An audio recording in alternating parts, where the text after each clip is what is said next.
Imagine waking up tomorrow morning. The lights in your room are still brightly on. The internet is still smoothly connected to the outside world.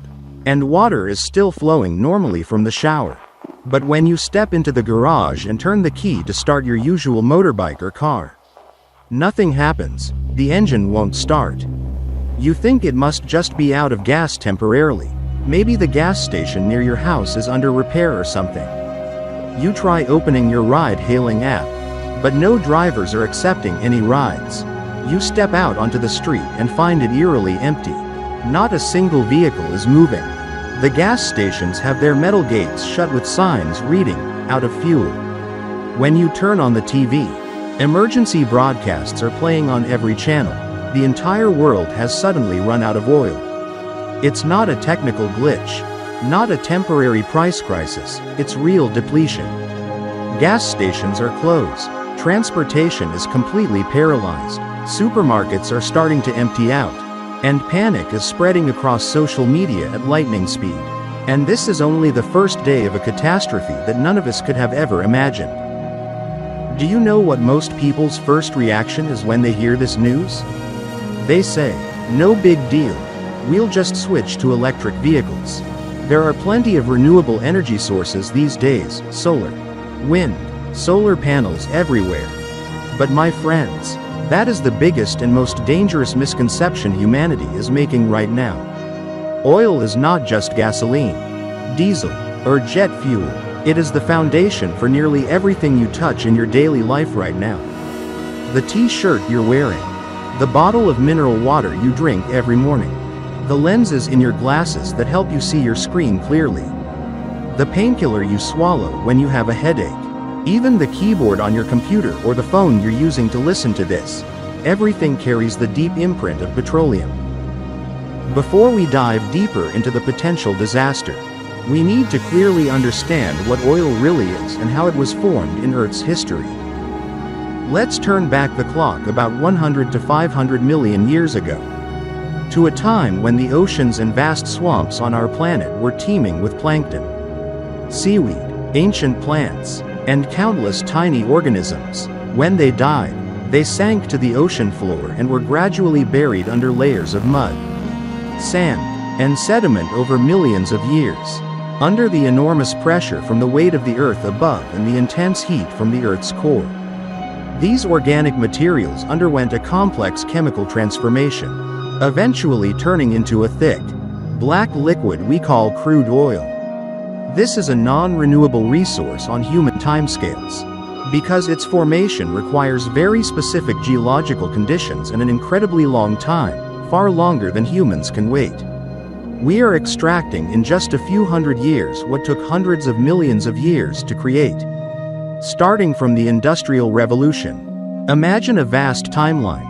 The period from the age of dinosaurs until now is just a thin line on the chart, while our oil consumption rate is a sharply rising vertical curve. That's why oil is considered a precious gift from the distant past, but once it's gone, it can't be easily replaced. The modern world we live in is built entirely on three critical layers of oil. If we lose it, everything will collapse like dominoes. The first layer is energy. Oil provides gasoline for billions of cars, diesel for trucks carrying goods and ships transporting cargo worldwide, and jet fuel for passenger and freight aircraft. Without these, the entire global logistics system would shut down immediately, from transporting food from rural areas to cities to exporting goods between countries. The next layer is industrial. Oil is the raw material for more than 6,000 different products. One barrel of crude oil, about 42 gallons, yields only about 19 gallons of gasoline. The rest is refined into plastics used to make bottles, plastic bags, children's toys, electronic components, synthetic clothing like polyester and nylon in t-shirts, jeans, and waterproof jackets. It's in medicines like aspirin and antibiotics, cosmetics such as skincare creams, lipsticks, and perfumes, chemical fertilizers that boost crop yields to feed 8 billion people, asphalt for paving roads, house paint, glues, phone batteries, tires, toothbrushes, baby diapers, and even the casing of the phone or screen you're holding right now. Can you imagine? Even your daily toothbrush or your child's diaper originates from oil. The final layer is geopolitical. Oil is the ultimate power. Wars in the Middle East, conflicts in the South China Sea, agreements by OPEC. Everything revolves around this black gold. Whichever nation controls oil controls the global economy and influences world politics. Now, let's imagine what would happen if oil disappeared completely, the chain reaction from the individual level to all of humanity. At the personal level, on the very first day your car won't start. Motorbikes, cars, and buses break down in the middle of the road. Food prices skyrocket 5 to 10 times within just 48 hours because transportation has completely halted. Medicines, toothpaste, soap, and essential goods begin to run short as supply chains break from the root. It's not just a lack of gasoline, the entire production and distribution system collapses. At the community level, supermarkets empty out within 3 days. People rush to hoard supplies, leading to chaos. Fights breaking out over the last pack of instant noodles or bottle of water. With no trucks delivering goods, big cities like Hanoi or Ho Chi Minh City turn into hellish traffic jams filled with countless dead vehicles littering the streets. Clean water and electricity might temporarily hold thanks to hydropower or coal power. But food and essentials won't. At the factory and economic level, plastic, textile, electronics, and automobile factories shut down due to lack of raw materials. Logistics collapses as ports have no ships because there's no fuel. Millions of workers lose their jobs in just 2 weeks. Stock markets crash, and banks face panic with massive bank runs. At the national level, governments declare a state of emergency, rationing fuel strictly with coupons. Border conflicts erupt over the remaining oil fields. The military is deployed to protect food warehouses and power plants. Oil-importing countries like Vietnam, Japan, and Europe fall into the most severe crisis in history. And finally, at the global level, the globalization system partially collapses. Technology like smartphones and the internet may still exist in theory, but they can't function properly due to a lack of replacement parts and transportation. We won't return to the Stone Age with caves and campfires, but we become modern people rendered completely helpless, having lost what has kept the world running smoothly for over a century. In reality today, how much oil is left on Earth? According to the latest data from the Energy Institute Statistical Review of World Energy 2025 and Worldometers, global proven oil reserves are approximately 1.77 trillion barrels.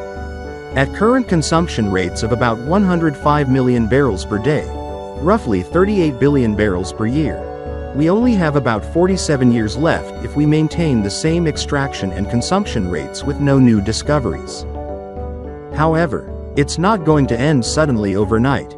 There are two main types of oil: easy to extract oil, which has largely been depleted, and hard to extract oil such as shale oil sands, or deep-sea oil. These are far more expensive to extract and cause severe environmental damage. We are now at a stage where peak oil doesn't mean completely running out, but that it becomes increasingly difficult and expensive to extract. Technologies like fracking and shale extraction have delayed doomsday for a while, but they can't last forever. History shows that since the Industrial Revolution, oil has completely transformed human life, from horse carriages to automobiles, from manual agriculture to mass production. But it has also led to major conflicts and global pollution. Will we return to the Stone Age? The answer is not completely, because we still have technology, scientific knowledge, and some alternative energy sources like solar and wind power. However, our quality of life will drop dramatically if we don't replace it in time. Commercial aviation may shrink to only essential needs. Road transport may revert to limited electric vehicles or even horse carriages in some areas. Agriculture will have to switch to organic fertilizers, leading to a sharp decline in yields. food shortages, and skyrocketing prices. Humans will adapt, but the process will be extremely painful, involving massive changes in lifestyle, economy, and society that no one wants to experience. So what is the solution and our future? The question is not whether we will run out of oil, but how we prepare for it starting today. We need to aggressively develop alternative energies such as solar, wind, nuclear, and green hydrogen. We must transition to electric vehicles and high-speed rail, achieve 100% plastic recycling, develop bio-based materials to replace traditional plastics, promote large-scale organic farming, and reduce dependence on petroleum-based chemical fertilizers. Furthermore, global cooperation is key to avoiding conflicts over resources. We need to share clean technologies between rich and poor nations, change individual consumption habits by saving energy, using recycled products, and supporting green policies. We must act today instead of waiting until it's too late. Because while oil has brought us convenience, it is also a burden on our future.